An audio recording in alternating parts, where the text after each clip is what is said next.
hopefully by this point, you're saying to yourself, all right, you sold me, pool guy. I'm feeling this whole they ask, you answer framework, this mindset. I'm digging it because ultimately I realize I myself would appreciate this if I was the customer, if I was the recruit.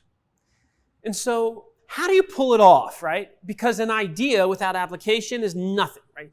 And the whole purpose of Built With Leaders is that we actually apply, take into action the things that we're discussing, these best practices. And so in this case, I'm going to suggest 5 components to making sure this happens within your organization. Like if you want this to fly, if you want this culture of they ask you answer to fly, what do you need to do? All right, real quick, show it on the screen. Number 1, you got to have buy-in from top to bottom. Buy-in is essential. And as you might imagine, whenever there's change, there's resistance, especially when we're talking about being more honest, more transparent than anybody's ever been in our space. Yeah, there's going to be resistance. So they've got to understand, we've got to make sure that they understand. We've got to get that buy-in, but we've got to get it from everybody. We've got to get it from leadership first. We've got to get it from sales, certainly sales manager. We've got to get it from anybody that's in HR, especially as we're producing this whole they ask you answer for potential recruits. So across the board, we've got to embrace this. I can tell you right now, whether you have a marketing department of 1 or many, they're getting it. They're feeling it. They're saying, finally, somebody's speaking my language. They're hoping you're willing to do this. But we've got to get that buy-in. Now, in conjunction with buy-in brings us to number 2. We've got to do what it takes to make sure everybody is taught this. Now, of course, in easy ways, everybody in the leadership team, they watch this course, they read, they ask you answer, but you should have some type of initial learning, fireside, workshop with anybody that could be participating within this, within your organization, so that they catch the vision, that they understand the why. As Simon Sinek would say, you start with the why, right? You've heard that before. If they don't understand the why behind this, they're going to be like, what the heck are we doing talking about cost and price? Now we're talking about our competitors. I don't get it. I don't understand it. How's this going to help us? We shouldn't have that resistance. Again, we've got to prevent that from happening by teaching well on the front end. So initial workshop and long-term training to make sure that they, as time evolves, that they continue to see how this is working, how it's helping the company. Now, number 3, and this is incredibly important, if you want to be that trusted voice, that thought leader, there's 2 positions that you should strongly consider within your company. You probably don't have these now. You should certainly at some point. The first major is a content manager. Who is a content manager? That's a person whose full dedication is to write these articles, produce that written word that's going up on your website. Because if you're going to do this the right way, we're not talking about a small amount of content. We've been responsible, my agency, and having now written They Ask You Answer, we've seen companies around the world do this and explode. But there's certain patterns of success. One of those patterns, generally speaking, is 3 pieces of new content a week. Yeah, that's right. 3 pieces of new content a week. We're talking about good articles going up on the site, on that learning center that you have on your site a week. You might say to yourself, that seems like a lot. It's not a lot if one person is dedicated to it. But if they're wearing 27 other hats, they're not going to be very good. And the problem is, a lot of companies hear the philosophy, the framework of They Ask You Answer, and they say, yeah, we want to do that. But then they delve it off on a marketing team that is already overextended and wearing too many hats. Do not make this mistake.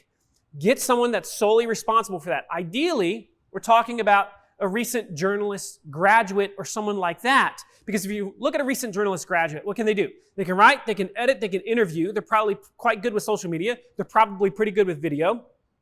They probably can't get a job in their chosen field because nobody's hiring. And so we have a perfect opportunity to fill a void in the marketplace, and it's going to make a dramatic difference on your company. So go after that recent journalist graduate. That's what I would suggest.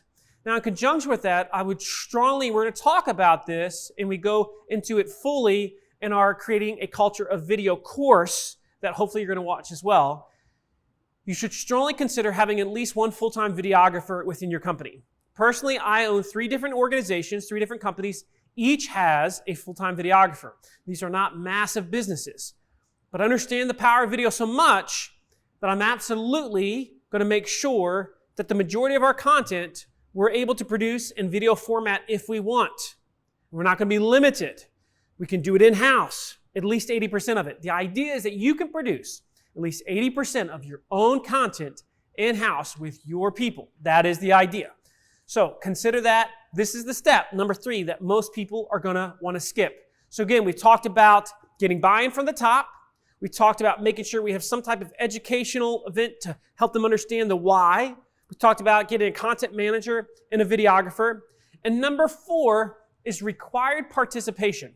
In other words, what you don't want to do is you don't want to just say to your team, it would be really nice if we could start doing video. It'd be really nice if we could start answering our customers' questions. It'd be really nice, expert, salesperson, engineer, whoever, if you could meet with content manager and maybe help them produce an article this month. No, that's not it. Everybody sees themselves as part of this marketing department that is marketing your organization to potential customers and potential recruits. That literally this is part of your job descriptions, and I'm not exaggerating when I say that. Required participation. Everybody's in marketing from heretofore because of that 70% that we started this entire conversation with. And then finally, number 5, if you're going to do this, I know you're thinking to yourself, well, Marcus, you're asking me to hire people potentially. Yeah, it's a big ask. And it's going to take time and resources. I know. Anything in life that's worth it requires time, effort, resources, and oftentimes money too. But the difference is you can track this, and that's number 5. If you're going to spend all this time, effort, energy, resources, budget, we want to make sure we're tracking the results. And there's many tools out there today that allow you to do just that. So just like today, when you've been watching this, you keep seeing me refer to, wow, that piece of content produced that much revenue for the company. How do I know that? Because we use tools that allow us to know these things.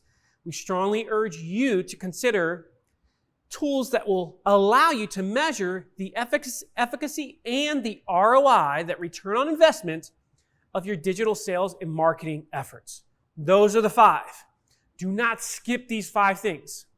But if you say, okay, he's given me the roadmap here, if you're just willing to do that and not skip, you're going to see that this will be dramatically easier and you can eliminate that major learning curve as well.